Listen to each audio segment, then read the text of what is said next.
Saya meninggalkan Jogja kurang lebih hampir 2 minggu.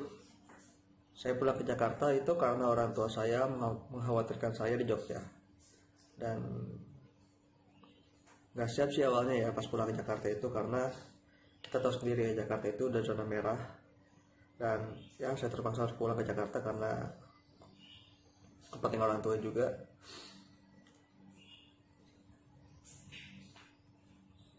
Sebenarnya pemerintah juga tidak menyarankan ya untuk pulang mudik itu, karena kita nggak tahu ya apa yang menempel di pakaian kita dan apa yang menempel di badan kita, itu kita juga nggak tahu. Semenjak saya di Jakarta, saya sudah hampir 2 mingguan melakukan self quarantine ya, jadi hampir 2 mingguan ya. Dan jikalau bahan makanan habis saat self quarantine itu, saya bakal keluar ke supermarket terdekat untuk membeli bahan makanan dan melanjutkan self quarantine saya. Menurut saya pemerintah kota juga udah siap ya menghadapi situasi seperti ini ya, karena dari segi rumah sakitnya memadai, tenaga medis dan alat-alat medisnya juga udah lengkap sih. Ya pesan saya buat kita semua ya, tetap jaga kesehatan, jaga kebersihan diri sendiri, dan tetap kondisikan imunnya sebaik mungkin ya. Sekian. Memilih menetap di Jogja dikarenakan beberapa alasan. Yang pertama juga karena orang tua saya panik. Setelah saya pikir-pikir juga ya, di pesawat, terus tempat transit, lalu naik pesawat lagi, terus berbagai fasilitas umum yang kita jumpai itu, kita tidak tahu penyebaran virus corona itu seperti apa. Apalagi sekarang ini diketahui bahwa hampir semua orang tuh mereka tuh tidak merasakan gejala.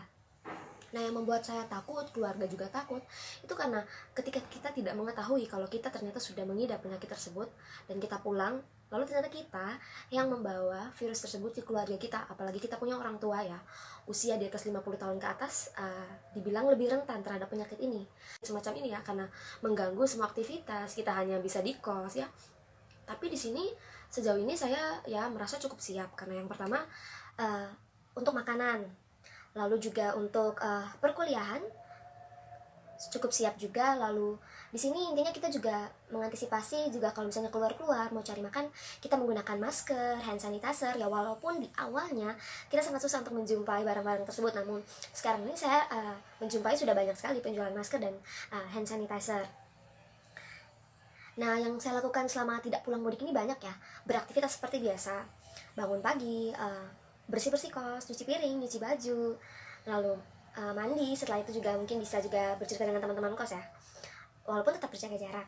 Nah, juga setelah itu yang paling utama mengerjakan tugas kuliah, karena di sini kita metode pembelajarannya daring, sistem online, jadi ya menurut saya lebih susah ya dibandingkan dengan perkuliahan seperti biasa, banyak tugas yang diberikan. Apalagi sekarang ini sudah mau UTS, jadi semakin banyak tugas-tugas menumpuk yang harus kita kerjakan dan selesaikan. Seperti itu sih kegiatan. Oke gengs, itu tadi curhatan dari Ega dan Wahyu. Semoga video ini dapat menambah referensi untuk teman-teman yang masih dilema mau balik atau enggak, mau tetap di kosan aja atau mau pulang kampung halaman ya pastinya. Dan pastinya apapun pilihannya, teman-teman sudah tahu bahwa ada konsekuensi masing-masing, karena kita tahu bahwa si virus corona ini datangnya bagaikan selangkung yang tanpa diundang dan pulangnya tanpa permisi. Jadi ya kita nggak pernah tahu penyebarannya, bentuknya kayak gimana juga kita nggak pernah tahu. Dan pastinya udah jelas banget di media, udah sangat menjelaskan detail banget apa yang akan terjadi kalau kita positif virus corona. Pokoknya tetap jaga kesehatan, jangan lupa menjaga pola hidup yang sehat dan bersih, cuci tangan salah satunya, kemudian melakukan physical distancing, jaga jarak aman, kalau nggak perlu keluar ya nggak usah keluar ya, dan gunakan masker kain. Kita harus menggunakan masker kain mulai dari sekarang untuk membantu tenaga medis kita yang ya setidaknya masker yang warna hijau itu, yang masker medis yang khusus untuk saudara-saudara kita yang membutuhkan, yaitu untuk teman-teman medis. So, tetap sehat selalu, tetap senyum, semangat, dan sampai jumpa di video selanjutnya.